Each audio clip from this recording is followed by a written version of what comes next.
What's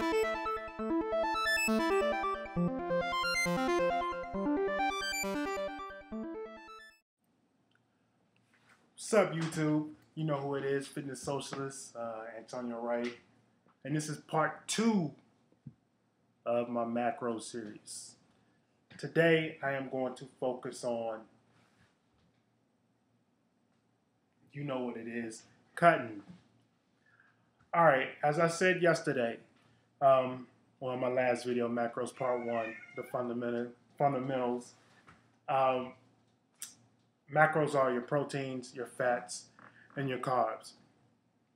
And I talked about, establishing a baseline and going from there. When you establish that baseline, you want to know if you want to go into a cut, which is dropping body fat, or if you want to go into a bulk, which is gaining mass to build muscle. Contrary to what many believe, while you're going through a cut, you're not going to build muscle. And if you do build any muscle, it's going to be due to either one or two things. One, you're a genetic freak, or two, you're just starting off. You've never lifted before in your life, and your body's just in shock, and so it just starts to build muscle. But 9 times out of 10, you're not going to be building any muscle during a cut. But anyway, the whole purpose of your purpose on cutting, like I said, is to reduce body fat, is to show the gains that you've made, during your muscle building process, your period, bulking or whatever. The goal is to be in a calorie deficit. That means you want to consume less carbs than you burn. There are ways to create that deficit. The most obvious way is through exercise, weight training, cardio, and obviously eating less. Now, there's a problem with the whole, eating less thing. You can only go so far. You can only reduce so many calories when you're eating less. If you reduce too many calories, that's when you get into a lot of problems and where you will not lose any weight anymore because your body's going to say, uh-oh, I'm in a severe deficit. So what I'm going to need to do is I'm going to need to store all those calories so we won't die. The body is very efficient in storing fuel for itself. It's going to fight against you while you're trying to lose weight. So the best combination, in my opinion, this is my opinion, and I believe this applies to about 99% of the people on this planet, is that you want a balance of all three. You want to do weight training to preserve muscle. Lean muscle mass burns more calories than fat does, so that's a plus. 2, you want cardio. You have 2 options. You can become lean. You can look good, or you can look really good. And in my opinion, to look really good, you need to do some form of cardio. You need to get that extra cardio burn. If you want to do HIIT or steady state, it doesn't matter. That'll be another whole video that I can talk about. But today, you need to do cardio. That was one of my failures that I mentioned in my last video regarding fasting. Fasting wasn't the problem. The problem was that I wasn't doing cardio. I got lazy. I was like, oh man, I can eat my way to a deficit.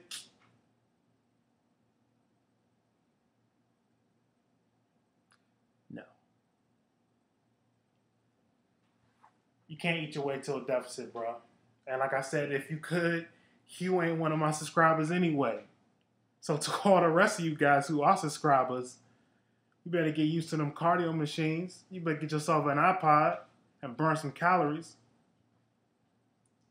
So, and the third thing, once again, I said, is you want to create a deficit through, your diet. I also mentioned in my last video that I was going to talk about briefly is about carb cycling. And what does that mean? Carb cycling means that you have a series of low carb days, and then you have a high carb day or a moderate carb day. Remember when I was talking about yesterday about too many people spreading out too much BS and making things complicated? Nah, man. And you don't need no medium carb day.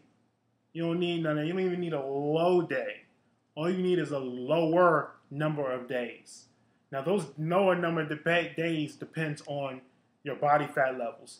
As you get to lower body fat levels, you're going to need more higher carb days. You use these higher carb days to replenish glycogen levels. Glycogen levels is the fuel that's in your muscles. You need that glycogen to continue so you can continue to lift weights, so you can continue to feel energized for each workout. Now, as I said, in my current plan, I have one high carb day out of the week. My other days are followed by, I have 50 grams of fat, 225 grams of carbs, 100 grams of protein. On my high carb day, my fats are lowered to 30 grams, protein is lowered to 140, and my carbs are increased to 400. The reason why the protein and fats are lowered is so that my body can intake more glycogen. So I'm not focused on, eating protein. I'm not focused on processing fats. All those carbs that I consume, they just go straight to the muscles. Now, how does this help burn fat? In my opinion, it really doesn't help burn fat. It just keeps your body fueled, during that whole week, so you can stay intense in the gym, so you can stay, intensive with your cardio, etc. Your fat is burned once again by creating that calorie deficit for the week. One problem I did have with, I keep going back to this fasting thing, but one problem I did have with fasting was the series of you got to have different macros for a rest day and a training day. It's nonsense. The body doesn't work on a 24-hour period.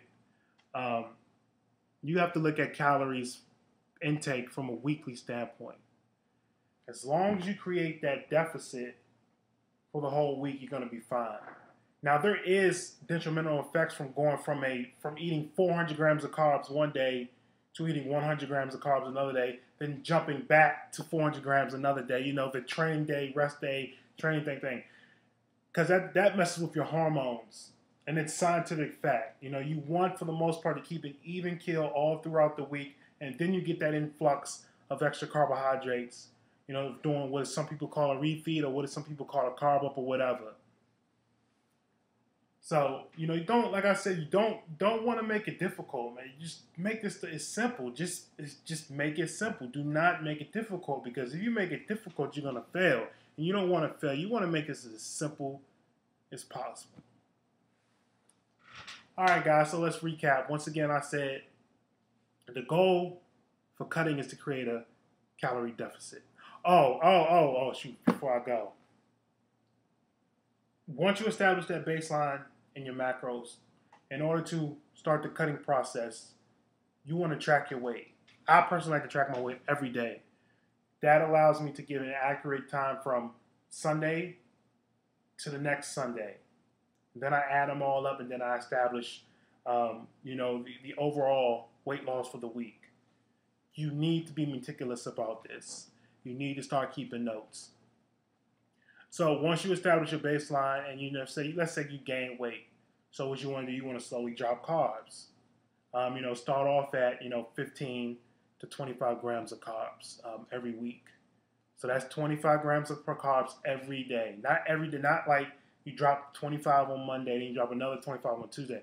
No, you just take 25 out of your weekly plan and just remove it. I think that's like a fourth a cup of oatmeal or something like that. It's just simple.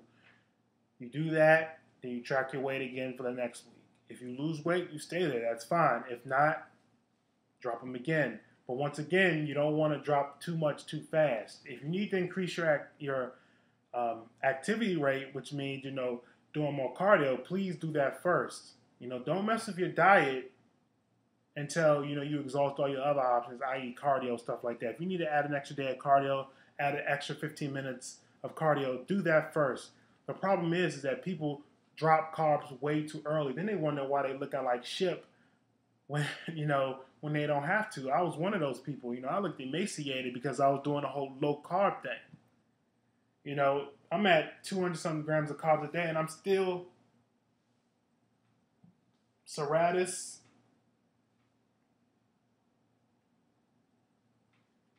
I'm not even done yet. I got 6 more weeks. So, don't really adjust the diet until you exhaust all of the options. You want to create that balance between the three, and that three being weight training, cardio, and diet or nutrition. In my next video, I'm going to talk about bulking, but that's not going to be until I get into an actual bulking cycle, which probably won't be for a few months from now anyway. So, that's the end of this video. So this is going to be part 2 of my macro series. Part 3 is going to be another couple months away.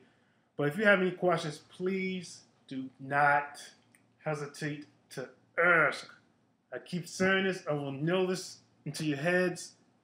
Give me those questions. It keeps me going. I'm here to share my knowledge to all you guys. I'm not saying I'm the most knowledgeable person, but I'm one of the most realists because I'm not going to lie to you. I'm not going to give you no BS.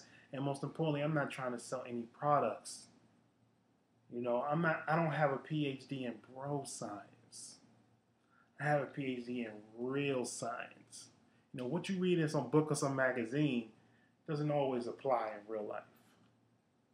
But once again, I want to say thank you. Fitnesssocialist, like this, tweet this. See, it's still got some fat I need to cut off. Got them abs.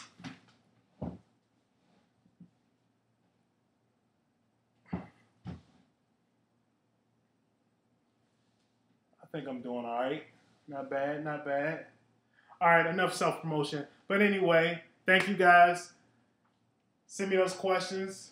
Until next time, peace.